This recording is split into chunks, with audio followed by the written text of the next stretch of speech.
Bonjour, alors aujourd'hui on va essayer de résoudre l'exercice ellipse de confiance. Donc on vous demande tout d'abord de générer un nuage de points, un nuage de 1000 points, donc aléatoire gaussien, avec pour moyenne x bar 1, 2 et comme matrice de covariance cette matrice-ci. Donc on va aller sur Python. Du coup, ce que j'ai fait, c'est que j'ai défini le nombre de points ici. Je rentre la moyenne, je génère là c'est juste un nuage gaussien centré, et la matrice de covariance gamma x ici. Et là j'appelle grand X le nuage de points que je vais afficher. Donc je fais c'est égal à la moyenne fois cette matrice là remplie de 1, ça sert uniquement pour un souci de dimension en fait. Parce qu'on peut pas additionner x bar à une matrice de cette taille-ci, et on ajoute à ça la matrice, enfin la racine carrée, donc racine carrée matricielle, ce qui est aussi une matrice de covariance de gamma x fois x, et je plotte, et je vais mettre en même temps l'ellipse de confiance, je l'ai mis à 0,9, donc à 90%, ça veut dire qu'en moyenne 9 points sur 10 seront dans cette ellipse. Donc on va run, hop, donc ici on voit bien notre nuage de points, donc centré ici sur 1, 2, et ici l'ellipse de confiance, avec en effet on constate qu'il y a bien environ 9 points sur 10 qui sont dans cette ellipse. Hop, donc maintenant on nous demande de trouver un estimateur linéaire orthogonal sans biais qui permet de trouver x1 à partir de x2, et on va devoir le dessiner. Du coup, alors déjà dans notre cours de Kalman, on a cette formule donc qui dit que x1 chapeau, donc le x1 qu'on recherche, ça vaut la moyenne, donc x1 bar, plus gamma x1 x2 fois gamma x1 puissance moins 1, le tout fois x2 moins la moyenne de x2, donc x2 bar.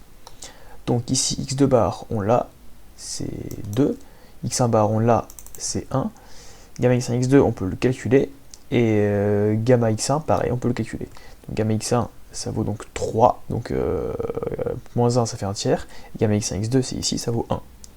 Donc on a juste à effectuer ce calcul-ci pour finalement obtenir ici donc x1 chapeau, hop, ça vaut donc 1 plus 1 tiers de x2 moins 2. Voilà, donc on n'a plus qu'à tracer cette droite. Donc ici on s'attend à avoir une droite en gros qui passe. Là j'ai fait ellipse et là j'ai fait les points en rouge. Donc voilà, la droite je la fais renverse, on attend à avoir une droite plutôt comme ceci. Donc qui va traverser en gros le nuage de points. De sorte à si on a x2, une valeur de x2 ici, et bien on peut remonter à une valeur probable de x1. Ici, x1 chapeau. Donc sur Python, ce que j'ai fait, hop, donc on va décompter tout ceci. Alors ici j'ai mis un nuage de points x2, et là j'ai juste rentré l'équation que j'ai calculée, donc 1 plus 1 tiers de x2 moins 2, et je vais afficher en bleu la droite, calculée. Hop, du coup, cette droite-ci, la droite en bleu, ça fait x1 à partir de x2, donc ça veut dire que si on a un point x2 ici, hop, on va faire comme ceci, et descendre, et avoir un x1 chapeau ici. Maintenant, on nous demande de faire la même chose, hop, mais pour de trouver x2 à partir de x1, donc on nous demande de faire l'inverse.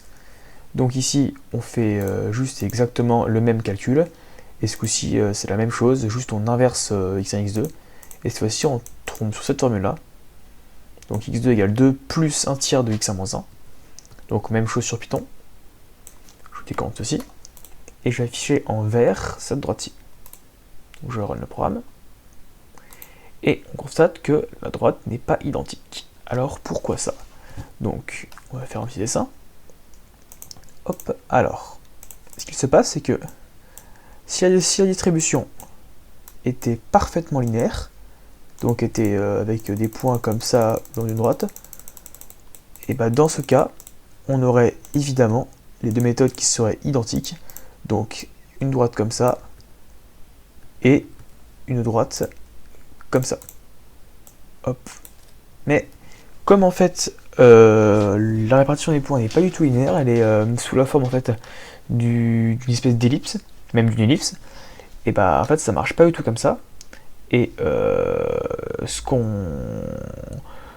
les deux droites divergent en fait parce que selon le fait qu'on démarre de x2 ou qu'on démarre de x1, ça peut être la même chose.